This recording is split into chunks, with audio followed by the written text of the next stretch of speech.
It is hard enough keeping everybody at work on the same page as it relates to communication, especially if they're in the hybrid work environment, but even so if they're all in one place. Either way it goes, it's hard to make sure that everyone is picking up what other people are throwing out.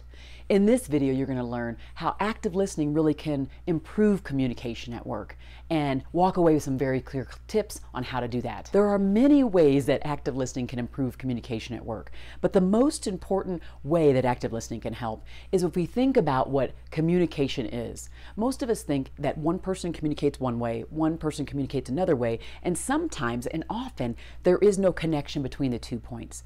When we are actively listening, when we are leaning in to hear another person's perspective, releasing our own filters, now it's a kind of a tennis match where it's very fluid and that one person can't go back and forth, can't understand what's happening unless there's that fluid connection between what one person's communicating and what the other person is hearing on the other end.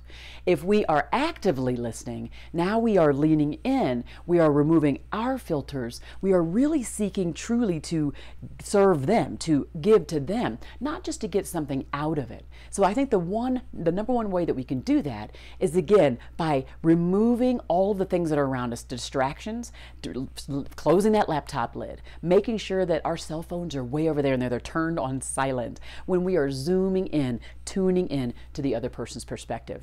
I can think of a time when one of my team members was sitting around me and I noticed that there were some things happening like in her physical environment. I could just see that she was anxious about something. And so I closed the door. I invited her to the office. I closed the door and I just asked her, like, what might be going on? What's happening right now with you?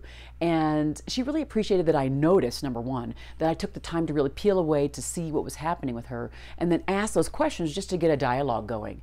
Again, the critical point as we think about active listening is that we want to make sure that we're tuning in to another person's perspective. The second point as we think about tuning into the other person's perspective is to make sure that we somehow are able to remove all the things that are happening in here. So it's clearing our mind of the fray that's really in there from all of our day-to-day activities. We are often thinking about the next project. You often hear that people want to listen so they can respond. This is that same kind of scenario where in our minds we're thinking of projects and processes, and so what we're doing is when we're leaning in, we're not really leaning in to serve the other, but we're just kind of figuring out how are we going to respond, how are we going to respond.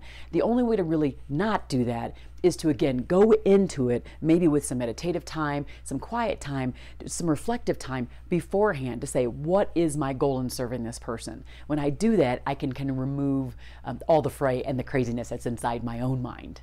The third that's really the most important, I think, as we think about removing the fray in our minds, getting all of that clutter that's out of our minds and really seeking and actively listening to the person in front of us, is to make sure that we reflect on what it is that we hear. Because often what happens, and I don't know if you've ever been this way, but we feel like we rushed to go take action as we hear someone ask us something or give us feedback that's negative and we want to go right to fix it.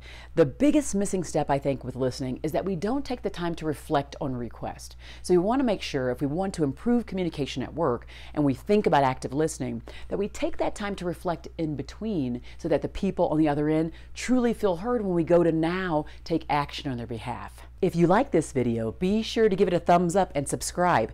That way you can learn how to lead by example and build a winning culture in the process. Be well.